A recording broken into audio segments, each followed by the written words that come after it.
দশম অধ্যায়। হ্যাঁ, সবাই একসাথে এখন অবধি যে কটা হয়েছে সে কটা পাঠ করব, তারপরে নতুন।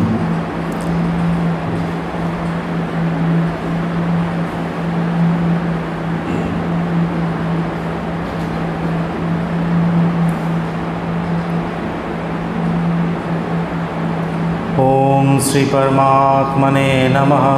दशमोध्याये विभूतियोग। श्री भगवानुवाच भूय एवा महाबाहो शृणु मे परमं वचः यत्तेऽहं प्रीयमाणाय वक्ष्यामि हितकामया न मे विदुः सुरागणः प्रभवन्ना महर्षयः अहम् आदिर्देवानां महर्षीणां च सर्वशः यो मामजं मनादिं च व्यक्तिलोकमहेश्वरम् असङ्मूढसमर्थेषु सर्वपापैः प्रमुच्यते बुद्धिर्ज्ञानम् असम्मोहः क्षमा सत्यं दमः शमः सुखं दुःखं भवो भावो अयं च भयमेव च अहिंसा समता तुष्टिः तपोदानं यशो यशः भवन्ति भावभूतानां मत्त एव पृथग्विदः महर्षयः सप्त पूर्वे चत्वारो मनवस्तथा मद्भावा मनसा जाता येषां लोक इमा प्रजः एतं विभूतियोगं च मम यो वेत्ति तत्ततः सोऽविकम्पेन योगेन युज्यते नात्र संशयः अहं सर्वस्य प्रभवो मत्तः सर्वं प्रवर्तते इति मत्वा भजन्ते मां बुधा भावसमन्वितः मच्चित्ता मद्गतः प्राणा बोधयन्तः परस्परं कथायन्तश्च मां नित्यं तुष्यन्ति च रमन्ति च तेषां शततयुक्तानां भजतां प्रीतिपूर्वकं ददामि बुद्धियोगं तं येन मामुपयान्ति ते तेषामेवानुकम्पार्थम् अहम् अज्ञानजन्तमः नाशयाम्यात्मभावस्थो ज्ञानदीपेन भास्वता। अर्जुन उवाच परं ब्रह्म परं धाम पवित्रं परमं भवान् पुरुषं शाश्वतं दिव्यम् आदिदेवम् अजं विभुम् आहुस्त्वं ऋषयः सर्वे देवर्षिनारदस्तथा अशीतो देवलो व्यासः स्वयं चैव ब्रवीषि मे सर्वं मे तद्ऋतं मन्ये जन्मान् वदसि केशव न हि ते भगवन् व्यक्तिं विदुर्देवा न दानवः स्वयमेवात्मनात्मानं विद्युतं पुरुषोत्तमः भूतभाव न भूतेश देवदेव जगत्पते वक्तुम् अर्हर्षशेषेण दिव्ययात्मा विभूतयः याभिर्विभूतिभिर्लोकान् इमांस्तां व्याप्य तिष्ठसि कथं विद्यमहं योगे तां सदा परिचिन्तयं केषु केषु च भावेषु चिन्तोषि भगवन्मया विस्तरेणात्मनो योगं विभूतिं च जनार्दन भूयः कथय तृप्तिर्हि सिन्वतो नास्ति मे मृतं। श्रीभगवानुवाच हन्त ते कथयिष्यामि दिव्यह्यात्मा विभूतयः प्रधानत्य कुरु श्रेष्ठ नास्त्यन्तो विस्तरस्य मे अहमात्मा गुडाकेश सर्वभूतशयस्थितः अहम् आदिश्य मध्यं च भूतानामन्त एव च आदित्यानामहं विष्णुर्ज्योतिषां रविरंशुमान् मरीचिर्मरुतामस्मि नक्षत्रनामहं शशि। এই অবধি পড়া হয়েছিল আমাদের। তো এখানে কী হয়েছে, বিভূতিযোগ চ্যাপ্টারের নাম কি, বিভূতিযোগ। ভগবান নিজের বিভূতিগুলো সম্বন্ধে কথা বলছে অর্জুনকে।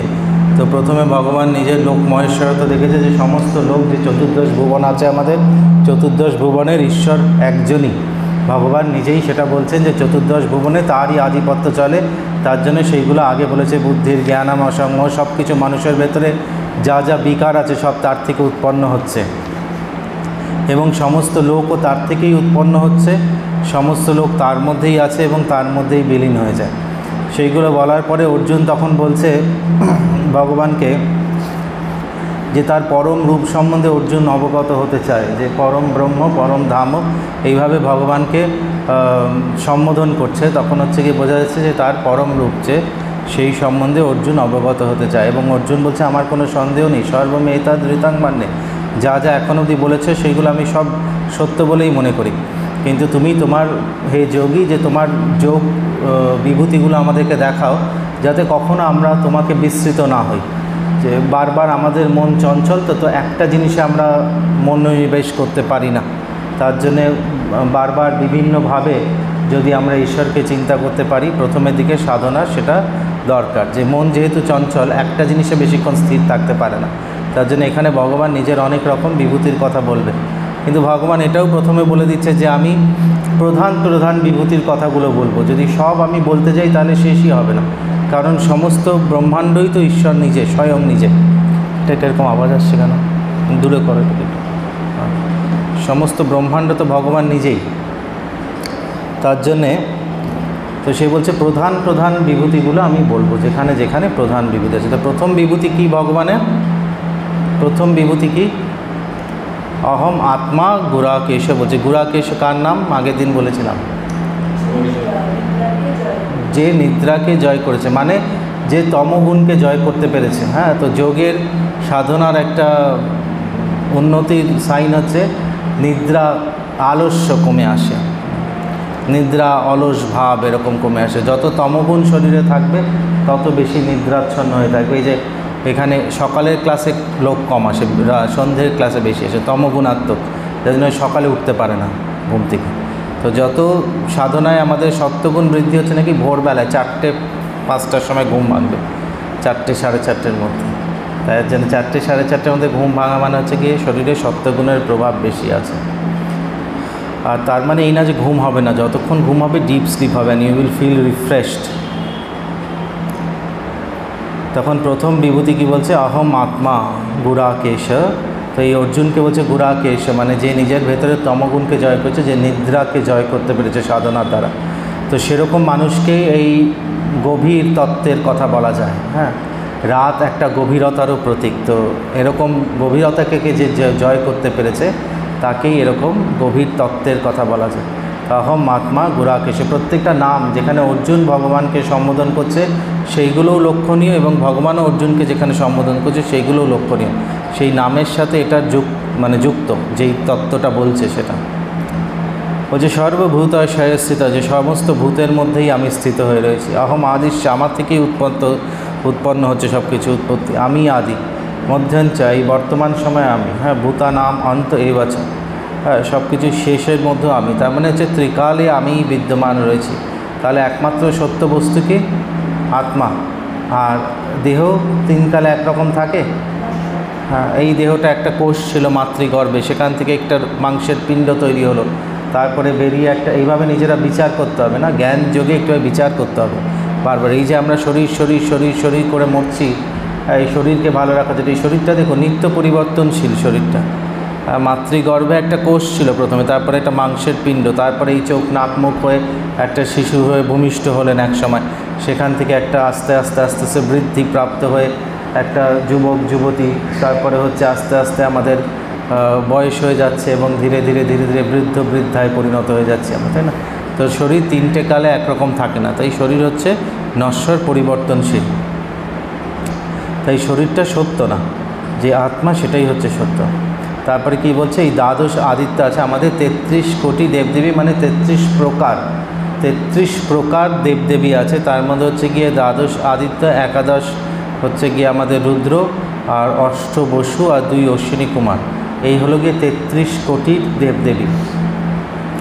তার মধ্যে কী বলছে, আদিত্যানামহং বিষ্ণু, সমস্ত আদিত্যদের মধ্যে আমি যে সব থেকে শ্রেষ্ঠ সে হচ্ছে বিষ্ণু। জ্যোতিষাং রবিরংশুমান, যে জ্যোতির্পুঞ্জদের মধ্যে আমি হচ্ছে গিয়ে সূর্য। মরীচির মরুতাম অস্মি, আগের দিন বলছিলাম যে 49 টাইপস অফ বায়ু, 49 রকম বায়ু আছে। তার মধ্যে যে শ্রেষ্ঠ হচ্ছে গিয়ে মরীচি। হ্যাঁ, এই আমি হচ্ছে গিয়ে মরুতদের মধ্যে মরীচি, এই বায়ুটা হচ্ছে আমি যে সব থেকে শ্রেষ্ঠ। সমস্ত নক্ষত্রদের মধ্যে হচ্ছে কি আমি চন্দ্র। তারপরে আজকে এখানে নতুন শুরু হবে, ঠিক আছে? আমি পড়বো, তারপরে আপনারা পড়বেন। বেদানাং সামবেদস্মি দেবানামস্মি বাসবঃ ইন্দ্রিয়াণাং মনস্যস্মি ভূতানামস্মি চেতনা। বেদানাং সামবেদস্মি দেবানামস্মি বাসবঃ ইন্দ্রিয়াণাং মনস্যস্মি ভূতানামস্মি চেতনা। পড়ুন।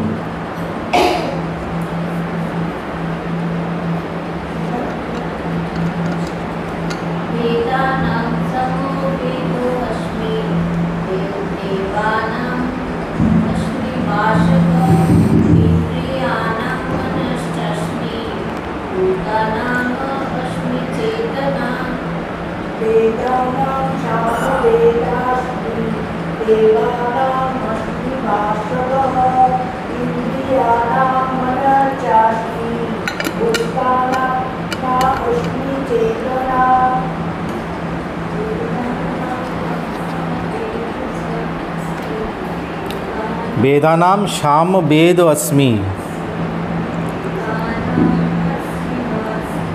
बाशवः।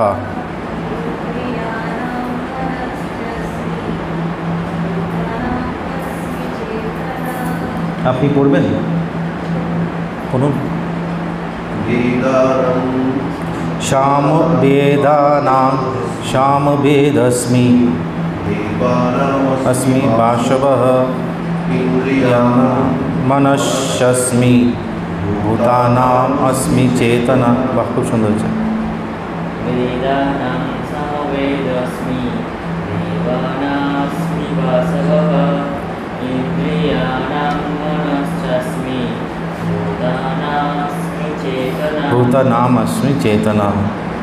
যখন এই সামবেদ अस्मि হটা অ উচ্চারণ হবে, টানা একটা অ উচ্চারণ। সামবেদ अस्मि দেবানাম अस्मि, এখানে অ আছে, মানে আমি, দেবতাদের মধ্যে আমি। বাসব কার নাম?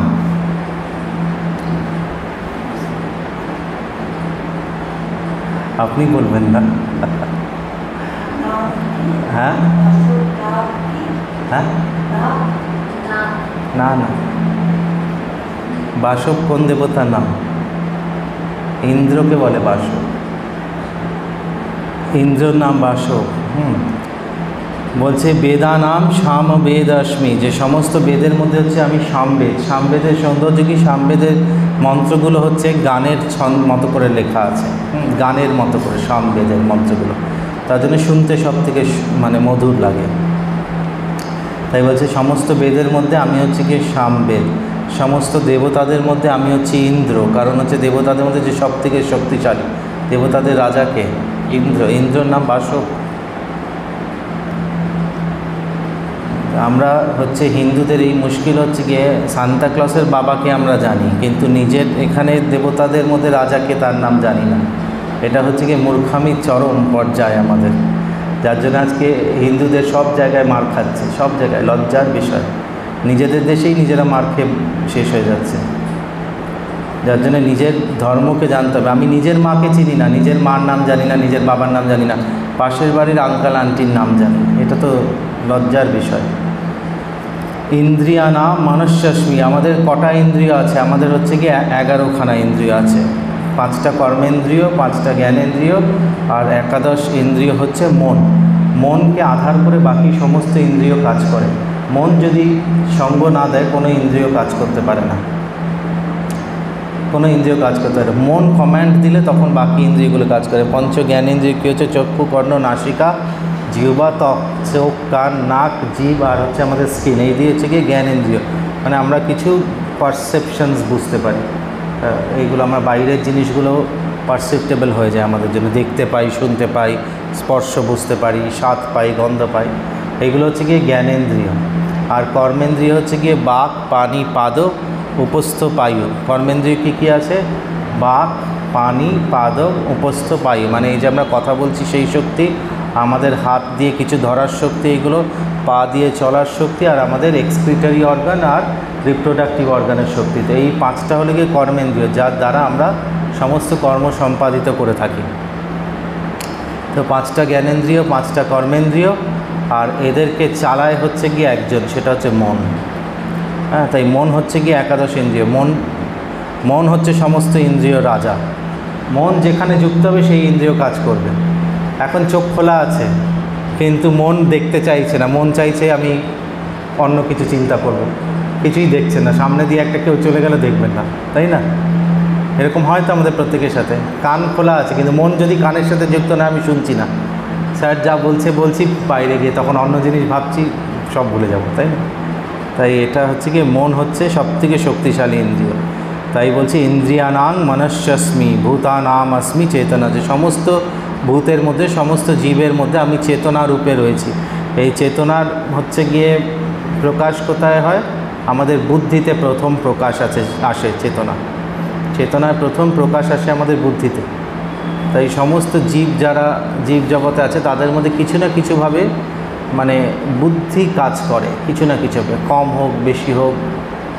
তার মধ্যে শ্রেষ্ঠ হচ্ছে মানুষ, সব থেকে বেশি বুদ্ধি কাজ করে, তাই তো? এরপরের শ্লোক হচ্ছে গিয়ে 23।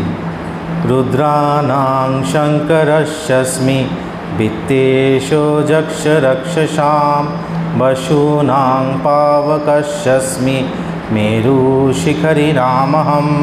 রুদ্রানাং শঙ্করস্যস্মি বিত্তেষো যক্ষ রক্ষসাম বসূনাং পাবকস্যস্মি মেরু শিখরিনামহম।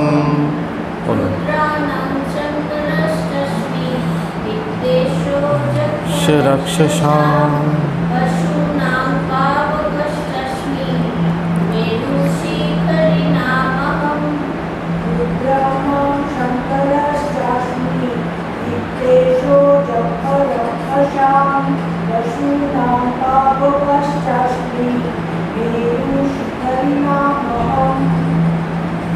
পড়ুন।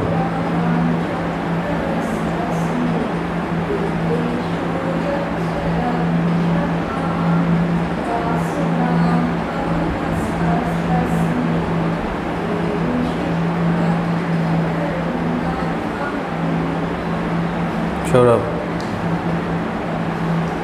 রুদ্রানাং শঙ্করস্যাস্মি বিত্তেষো যক্ষ রক্ষসাম বসূনাং পাবকস্যস্মি মেরু শিখরিনামহম।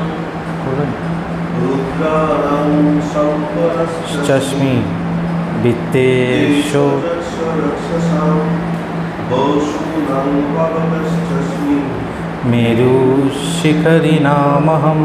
বলছে যে হলো একাদশ রুদ্র আছে, একাদশ রুদ্রের মধ্যে আমি হচ্ছি শঙ্কর মানে শিব। আর বিত্তেষ যক্ষ রক্ষসাম মানে হচ্ছে যক্ষদের মধ্যে আর রাক্ষসদের মধ্যে আমি হচ্ছে কি কুবের। বিত্তেষ মানে বৃত্তের যে ঈশ্বর, যে দেবতা, টাকা পয়সার যে দেবতা, সে হচ্ছে কুবের, ধনপতি কুবের, তাই তো? তো কুবের হচ্ছে গিয়ে যক্ষ। আর এদের মধ্যে কুবেরের আবার ভাই হচ্ছে রাবণ। কুবের আর রাবণের বাবা এক, জানেন তো? কুবেরের, হ্যাঁ, বিশর্বা ঋষির পুত্র ছিল হচ্ছে কুবের প্রথম, মানে দুজনের মা আলাদা। আর কুবের হচ্ছে গিয়ে বিশর্বা ঋষির পুত্র, আর বিশর্বা ঋষির দ্বিতীয় স্ত্রী হচ্ছে কেকশীর পুত্র হচ্ছে গিয়ে, কেকশী রাক্ষসী ছিল, কেকশীর পুত্র হচ্ছে রাবণ। এবার এর জন্যে বোঝায় যে মায়ের স্বভাব থেকে সন্তানের স্বভাব হয়, হ্যাঁ, তো মায়ের স্বভাব থেকে আজকাল তো এরকম রাক্ষসে মানুষজন হচ্ছে কারণ মায়েরাই এরকম হয়ে যাচ্ছে বলে। তো রাবণের বাবা ছিল হচ্ছে গিয়ে ঋষি, কিন্তু স্বভাব পেয়েছে মার মতো। আর প্রহ্লাদের বাবা ছিল রাক্ষস, কিন্তু স্বভাব পেয়েছে মার মতো। প্রহ্লাদের মা খুব ভক্ত ছিল, কয়াতু। প্রহ্লাদের মার নাম কয়াতু। সে খুব ভক্ত ছিল। তো সে তখন যখন হিরণ্যকশ্যপের সাথে যখন বিয়ে হয়েছে, তখন হিরণ্যকশ্যপকে বলছে যে, যখন প্রথম রাতে বিয়ের, তখন বলছে হিরণ্যকশ্যপ বলছে তুমি কি চাও বলো। তো বলেছে আমি একটাই জিনিস চাই, যে যতক্ষণ আমরা একসাথে থাকবো ততক্ষণ যাতে কেউ ওইদিকে ভগবানের নাম কীর্তন করতে থাকে। ওই যে ওই কানে গেছে, তাতে প্রহ্লাদের মতো সন্তান হয়েছে। এবং আরও গল্প আছে যে তার যখন সন্তান এসেছে বলে তখন তাকে নারদ এসে কোন মুনির আশ্রমে নিয়ে গেছিলো, সেগুলো গল্প আছে প্রহ্লাদের। তো প্রহ্লাদের বলার উদ্দেশ্য হচ্ছে এটা, যে মায়ের প্রভাবে সন্তানের স্বভাব তৈরি হয়। তো আজকালকার মারাই এরকম ব্যভিচারী, যার জন্য সন্তানরা আর কী শিখবে তাদের কাছ থেকে। তার জন্য হচ্ছে কি রাবণের, এটা হচ্ছে কি রাবণের এক্সাম্পল, যে রাবণের বাবা কিন্তু ঋষি ছিল, কিন্তু মা ছিল হচ্ছে রাক্ষসী। তার থেকে হচ্ছে এরকম স্বভাব এসেছে। আর বেশিরভাগ ছেলে মেয়েগুলোর মধ্যে ওরকমই, একজন ছাড়া, বিভীষণ ছাড়া, বিভীষণ একমাত্র বাবার একটু স্বভাব পেয়েছিল, বাকি কারোর মধ্যে বাবার স্বভাব নেই। আর এইদিকে আমরা হিরণ্যকশ্যপে দেখি হচ্ছে গিয়ে স্ত্রী ছিল হচ্ছে গিয়ে যেহেতু ভক্তিমতী, তার জন্য প্রহ্লাদ ওরকম জন্মেছে। তো এই মায়ের স্বভাব, আগেকার দিনের মারা যার জন্য এই গীতা টিতা পড়তো, এইগুলো জানতো। আজকাল সিরিয়াল দেখছে, পার্টিতে যাচ্ছে, মদ খাচ্ছে, সিগারেট খাচ্ছে, রাস্তার মোড়ে মোড়ে দাঁড়িয়ে এখানে। তাহলে আর কী হবে, সন্তান কী হবে? অসুস্থ, যার জন্য অর্ধেকের বেশি সন্তান অসুস্থ। আমাদের কাছে এত ফোন আসে, জন্মাই অসুস্থ, কারণ তাদের লাইফস্টাইলই এত অসুস্থ, তার জন্য তো সন্তান অসুস্থ হয়ে জন্মে। তারপরে তো সংস্কার দেবে কোথা থেকে? সংস্কার নেই। তাই বলছে এই কুবের আর রাবণের সাথে যুক্ত আছে। তাই বলছে যক্ষ আর রাক্ষসদের একসাথে বলেছে, যক্ষ রক্ষসাম, মানে ওরা আত্মীয় সব। বৃত্তেশ যক্ষ রক্ষসাম বসু নাং পাবকাশ, যেগুলো অষ্টবসু আছে, অষ্টবসুর মধ্যে আমি হচ্ছি অগ্নি, পাবক। মেরু শিখরী নামান, সমস্ত পাহাড়ের মধ্যে হচ্ছে কি আমি মেরু পর্বত। ঠিক আছে, পরেরটা পুরোধাস্যাঞ্চ মুখ্যাং মাং বিদ্ধি পার্থ বৃহস্পতিম সেনানীনামহং স্কন্দ শরশামস্মি সাগরঃ। পুরোধাস্যাঞ্চ মুখ্যাং মাং বিদ্ধি পার্থ বৃহস্পতিম সেনানীনামহং স্কন্দ শরশামস্মি সাগরঃ।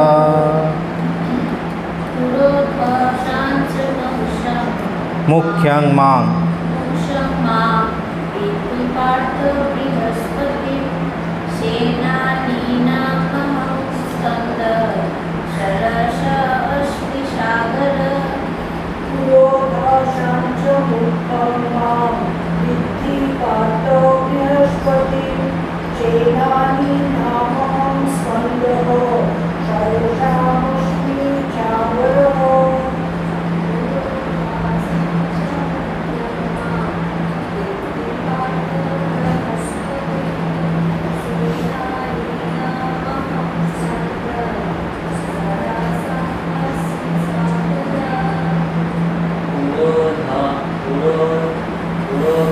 দাসাঞ্চ মুখ্যাং মাং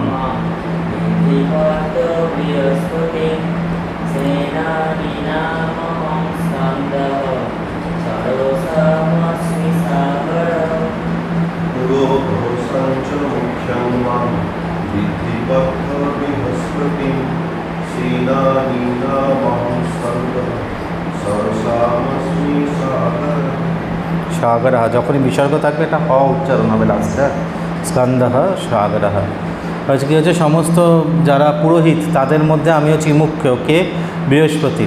বৃহস্পতি হচ্ছে গিয়ে সমস্ত দেব গুরু বলা হয়, দেবগুরু। তাই সমস্ত যত হচ্ছে গিয়ে ব্রাহ্মণ কুলজাত যত পুরোহিত আছে তাদের মধ্যে হচ্ছে আমি হচ্ছি শ্রেষ্ঠ আপনাদের মধ্যে, বৃহস্পতি। আর সেনাদের মধ্যে কে? আমি হচ্ছে কি স্কন্দ। স্কন্দ কার নাম এবার? স্কন্দ কার্তিকের নাম। হ্যাঁ, তো আমি হচ্ছে কি স্কন্দ। আর সমস্ত জলরাশির মধ্যে হচ্ছি আমি সাগর। জলরাশির মধ্যে যত পুকুর নদী সব কিছু আছে তার মধ্যে সবথেকে বড় কোনটা? সাগর। তো এই সব কিছুর মধ্যে মুখ্য মুখ্য জিনিসগুলো বলছে যে শ্রেষ্ঠগুলোর মধ্যে ঈশ্বরের বিভূতিকে ধারণা করতে বলছে। তো আজকে এই অবধি থাক। আবার সামনের সপ্তাহে আমি থাকবো না, 24 নম্বর তো, সামনের সপ্তাহে আমি থাকবো না, তার পরের সপ্তাহে গীতা ক্লাস হবে 6ই অগস্টের পর, 9ই অগস্ট হচ্ছে সেটা গীতা ক্লাস হবে। মেডিটেশন ক্লাস হতে থাকবে যেরকম হচ্ছে, গীতা ক্লাস তারপর হবে।